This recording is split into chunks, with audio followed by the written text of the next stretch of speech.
I was just wondering, what was everyone's favorite of the two, Hunger Games, Catching Fire?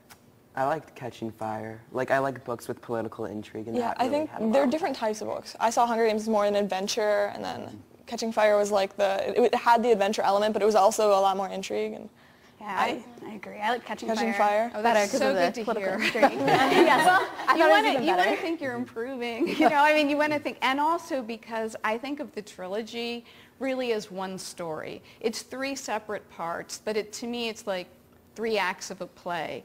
And so it's great if you love book 1, but I mean, to me, the success of the entire story is dependent on the whole trilogy working, you know, and also book 1 it's like the first act of a play. It's like, this is where we begin, this is what it sets up, and then what does it lead to? Because it leads to a much larger story.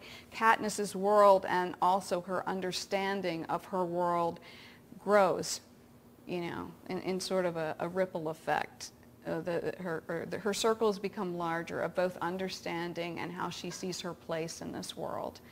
And to do that, you know, the Hunger Games is very,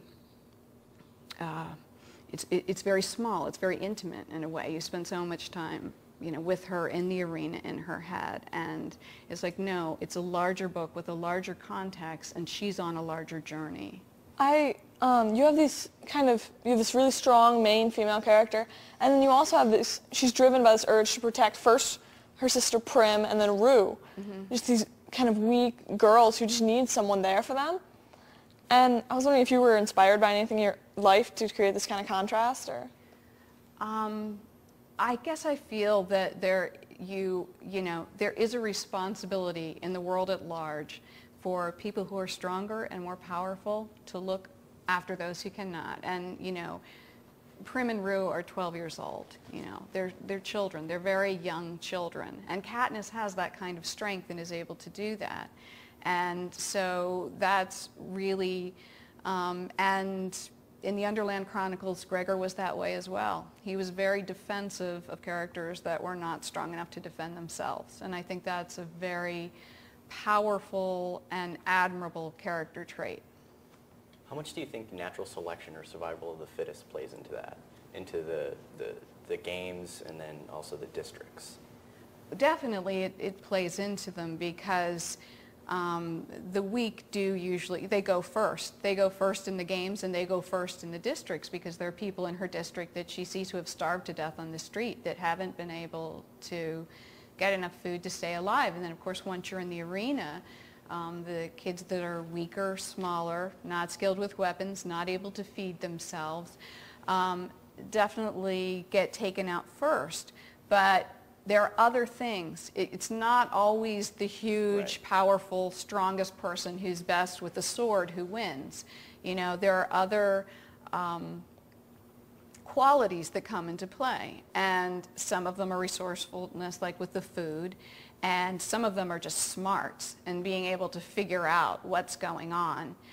But it's interesting that in Katniss's case, her trump card ultimately in key situations is almost always compassion. It's that she felt compassion for a character who was weaker than her, and later someone else, you know, gave her a break because of it. It's compassion that she, you know, doesn't want to take out her district partner, you know, and is willing, in fact, to do things that greatly endanger her life in order to save him. And these are the qualities that end up affecting other players in the ring and the audience, and certainly are the qualities that end up affecting Panem as a whole. These are what people are responding to. You know, these are where the seeds of the rebellion are planted, not because she's a good shot with an arrow, but because she has a heart. Before the whole game started, it kind of softened the reader up and the character up for what's going to happen in the brutal, bloody games, but she gets to wear beautiful costumes, eats food that makes the banana I had for breakfast look really weak. Right. It really, at first I was like, oh, it's very soft, and maybe they won't put her in effort.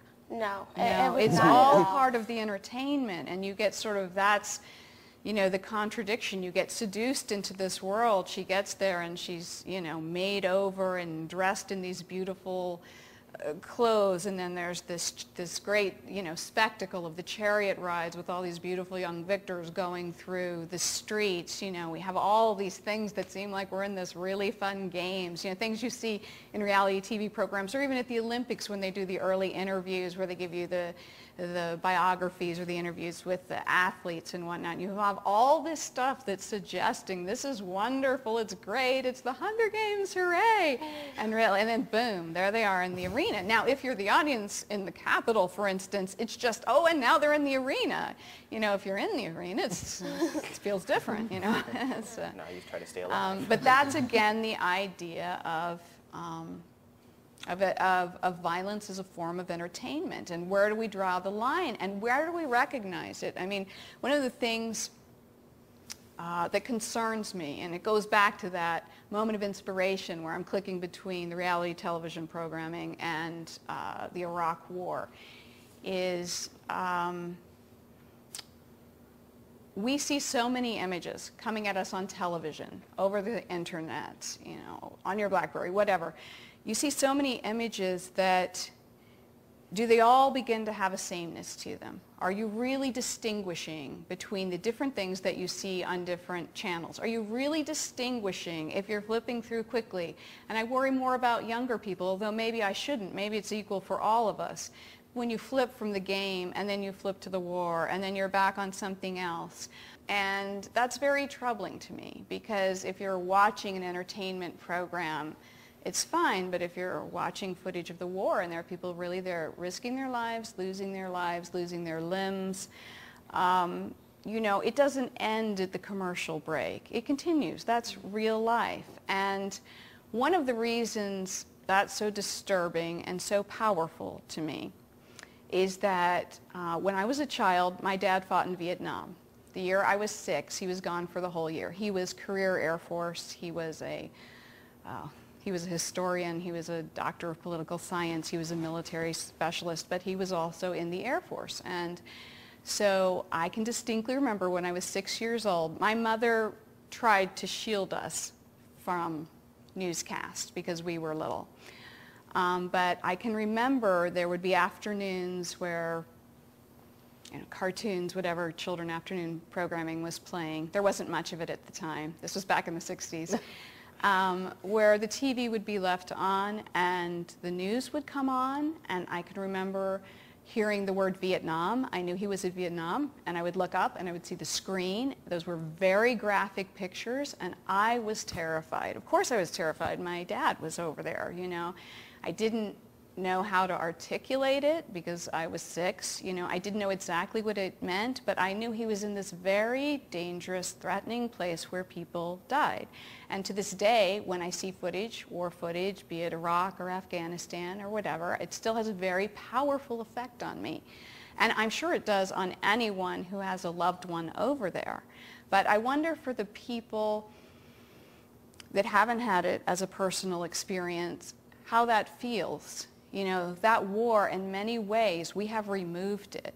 I don't like, when I watch nightly news, how little coverage I see of those wars very often. It's upsetting to me that there's maybe a minute, or sometimes almost nothing virtually on it. I mean, we are engaged in 2 very active wars, and they should be front and center, and people should be informed about them, and you should be aware about them. And, you know, we're at war, and yet does it feel like we're a country at war? I don't necessarily know that it does. Not in the sense that people have felt at war in the past.